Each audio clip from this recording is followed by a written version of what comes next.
Sivaya Nama Thiruchitrambalam. Welcome back to our discussion on the 9th Tirumurai, 17th Tirupathikam and the 9th verse. The verse goes this way, Thiruchitrambalam. Kalam kalam poigai punal thelividathu kalanda mannidai kidandangu nalangalandadiyen sindayul pugunda nambani vambaninudaye பூலம் கலந்தவனே என்று நின்றுருகி புலம்புவாராவம் புகாரருவி மலங்கலங்கண்ணில் கண்மணியானயான் மாறுவிடம் திருவிடை மருதே. திருச்சிற்றம்பலம். Today's verse talks about a beautiful way for us to get clarity in our spiritual path. As of now, the biggest problem that we are all facing is the 5 sense organs that is within us. If you can relate with this, our eyes is tempting us to go in one direction, whereas the nose is tempting us to get into another direction, and each and every organ is pulling us in different directions, and end of the day we are getting into a turmoil, into a whirlpool. Now, how do we get this sorted out? There's a beautiful example that is given here. The author, the saint Karuvoor Thevar says, if you can imagine a lake which is full of mud and it is not in a very clear manner, if you want to clear that particular water which is already full of, which is very muddish, as of today we do something called as a reverse osmosis, right? Similar to that, there is a way to filter out all the muddy things in a lake. Can we do the same for our heart, for our thoughts? Yes. And the reverse osmosis process is nothing but Lord Shiva. He is the one who gets into our soul.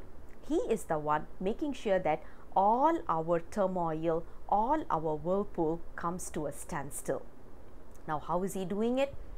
He is the one who's so simple. He's such a simplistic person that he is a darling, a pupil in the devotee's eyes.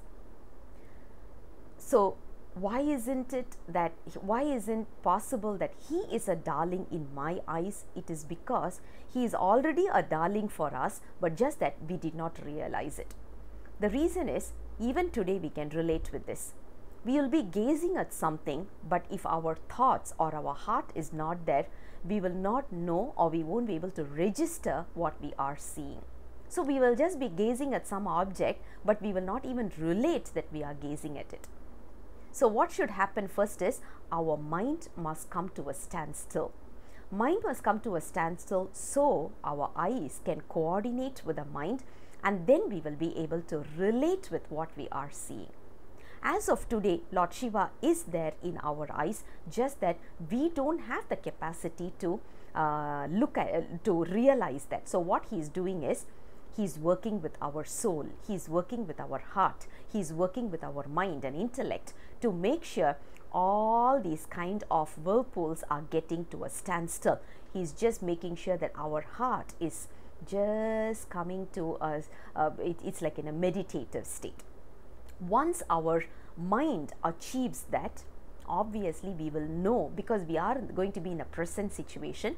When we are in the presence, we will be able to see the literal see of what we are able to see, what we are visualizing.